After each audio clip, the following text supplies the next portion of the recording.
And that's Megadeth, and here they are. Yeah, you finally came, Dave and Dave. That was quick. Here we are. So I'm not allowed to sit forward here. I have to lean back. So we'll chat like this. I know. So what took you so long? Where were you? What have you been doing today? What took us so long? To do what? To get here today? To get here today? Well, the Border Patrol. Yeah, we had to stop and clean the bus out, if you know what I mean. Can I talk to you about this for a second? I've heard stories about the Megadeth tour. I don't know if it's true or not, but it's filtered down to me that apparently at gigs you park your bus right, you know, in the center of the parking lot where the gig is, and that you let your fans come on the bus after, but they have to sign a waiver saying they're over 18 years old. That was last time. That was last year. See, because we have this bus that has like all these brass and mirrors in it, so it's kind of like a big rolling adult love lounge, you know. So we got to make sure that, you know, we have to check IDs at the door. We have our own bouncer on board and everything. Yeah, we used to make them sign paper. They used to sign paper plates. Now we've got forms and everything. We moved up in the world a little bit. Word does travel fast, huh? Yeah, it does. You know, it's funny because I've been interviewing lots of metal bands doing the Power Hour, bands like Faster Pussycat, and I haven't interviewed Guns N' Roses, but that sort of glam rock band. And when I see them live, they go, booze, babes! And that's basically what they sing about. You guys seem very different than that. How do you feel about the whole glam rock scene? To me, glam stands for gay LA music, so that about sums it all up, you know. Guns N' Roses, I think, are definitely the better band to come out of that whole, you know, that whole movement. But, you know, I think our lyrics have a lot more to do than just sex, drugs, and rock and roll. And you know, everybody hears all these stories about that, you know, we do a lot more on tour than just like check IDs at the door of the bus kind of thing, you know. What else do you do on tour? Gotta eat sometime. Yeah, we sleep even. No, I mean, you know, the whole reason we're on tour is to, you know, is to play music. So it's like, granted, the party scene is fun and everything, but enough is enough. And, you know, you just have to do it in moderation, otherwise you thrash yourself and you give these people a good show tonight, and tomorrow night you're going to look like hell and you're not going to feel good and you're not going to play good, so. So you guys are special because listening to your interview we did to Laurie Brown about 6 months ago when you were here, listening to your album, reading interviews with you guys, you truly are thinkers. I mean, it's such a pleasure to be able to talk to someone like that. And you make a point of letting everyone know about it, too. You're not, it's like the smart kid at school that's really, that pretends and acts dumb. Disguised in long hair and a leather jacket. Yeah. Now, are there a lot of other bands like you that are as positive and as thinking as you, or are you a new breed?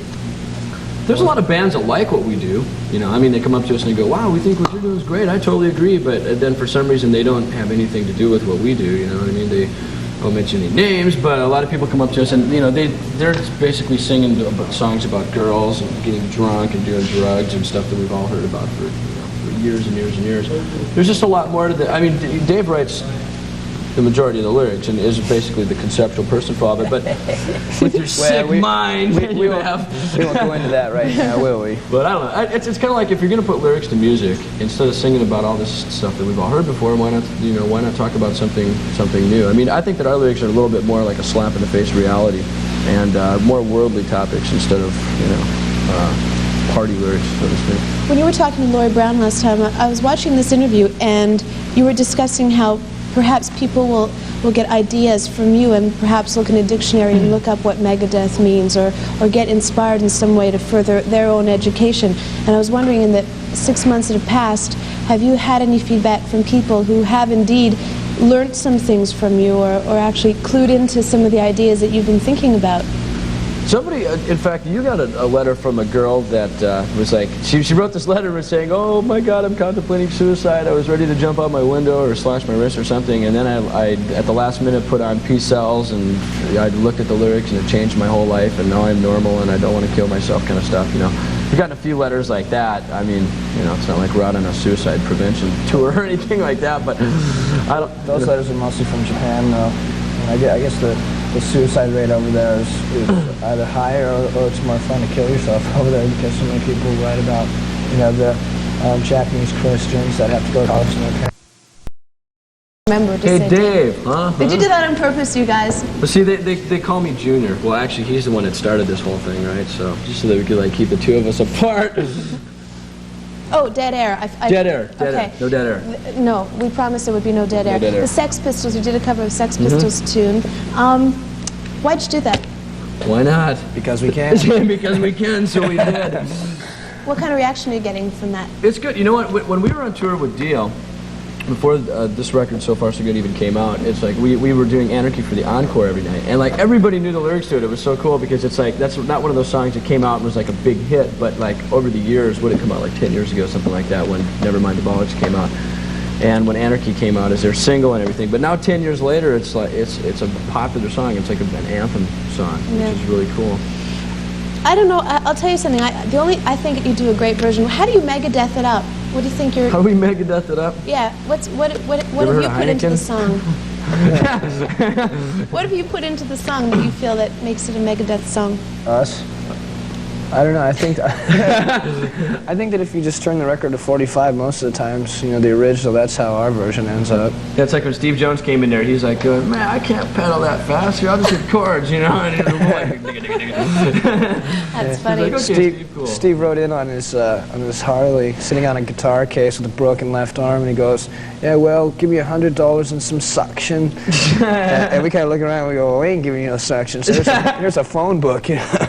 Called every Find call girl yourself. service in town, and they were all busy, so we gave them a hustler and $1,000 and like, see you. All right, let's change the subject. You guys said you'd be good on the air, and look, you're being bad now. Yeah, we're not being bad. All right. We're telling the truth. The Sex Pistols business, you know, the thing that I think about is that I remember when I was a DJ, and that was like 8 years ago, and even then when people used to ask for the Sex Pistols, I used to say, God, they broke up. Don't you want to move on?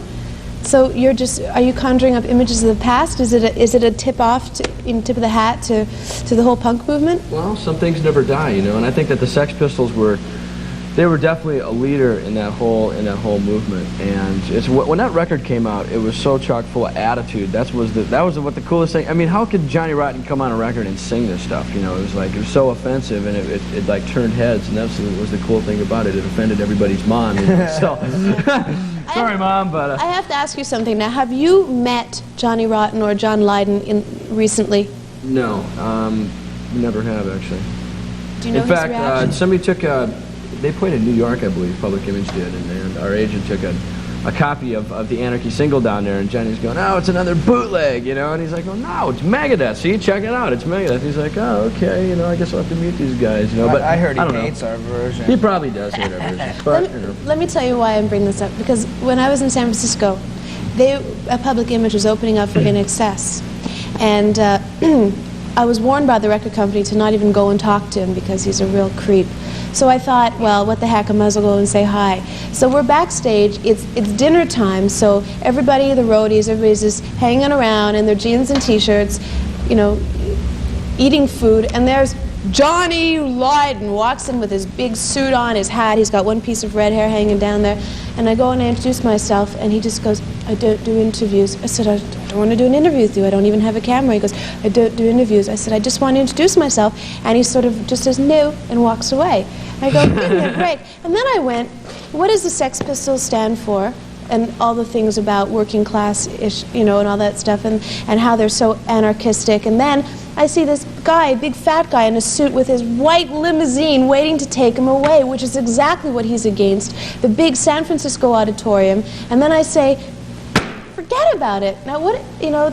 Well, see, that's like what we always say, limos are for funerals and weddings, you know, so it's like... That's why we came in a compact. Yeah, we come in a today. compact. 5 of us. But you guys, you know, your philosophy of the band is very similar to what the Sex Pistols had about 10 years ago. And do you ever worry about maybe sinking in the mire, much like Johnny Lydon has done? Well, we're not, you know, first of all, we're not heroin addicts, so I don't think that's going to break our band up. And, you know, they had a lot of problems like that like really, you know, plus the great rock and roll swindle with their manager and problems like that business-wise, you know, forced them to break up, which was unfortunate. Plus, none of us have girlfriends named Nancy. Yeah. But in fact, we were going to do the Great Rock and Roll Swindle and try and have Steve come in and do his tracks, and then like have him leave, have Johnny come in and sing on it, you know, and then like cause a big stink. But figured that probably wouldn't work out too well.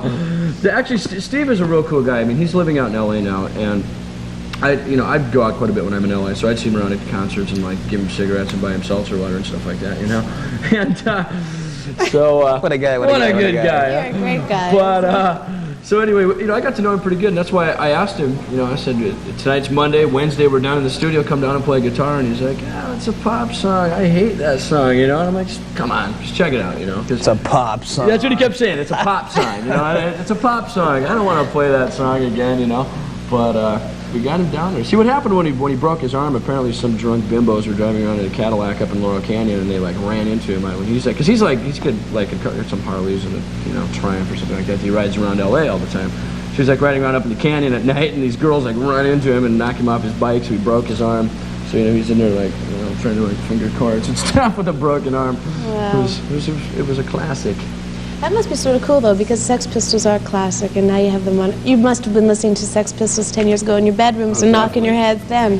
Definitely. They're fabulous disasters. Fabulous disasters waiting to happen. I know, I was bummed when Sid died.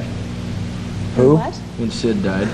Who? See, yeah, you guys really know about the Sex Pistols. Sid Vicious, you know? Well, I know about Split Ends. Let's talk about this. We're going to be giving these away now. We're going to be giving these away. Let me just clean this off a bit. This is the album. Pull it out of the actually, attic no, here. it's a 12-inch. And we have, Anarchy in the UK, Devil's Island, live. And it's laser etched. Megadeth laser etched. Very wanna, cool. like, move it around Can you here. see it on there, you guys? Yeah. All right. And we have 5 of these to give away. And this is the question that you must answer in order to win one of these. Go for it, Dave and Dave. What's our mascot's name? The guy etched right there on the disc. Who is that? If you know that answer, It's 2 words. oh, don't give it away. Or even if you don't know the answer, address all your letters and answers to Megadeth, care of the Pepsi Power Hour. Much Music, 299 Queen Street West, Toronto, Ontario, M5V 2Z5. Okay? Said that a few times. Huh? Oh, yes. We got lots of contests happening. As a matter of fact, you guys stick around. We'll be announcing the winner of the KISS contest right after this. I want to thank you guys for dropping by. It's absolutely Thank a you. pleasure. It's Thank you. great. What are we going to play? A couple of Sex Pistols tunes, one by Megadeth, one by the band themselves, right here on Much Music. Yay.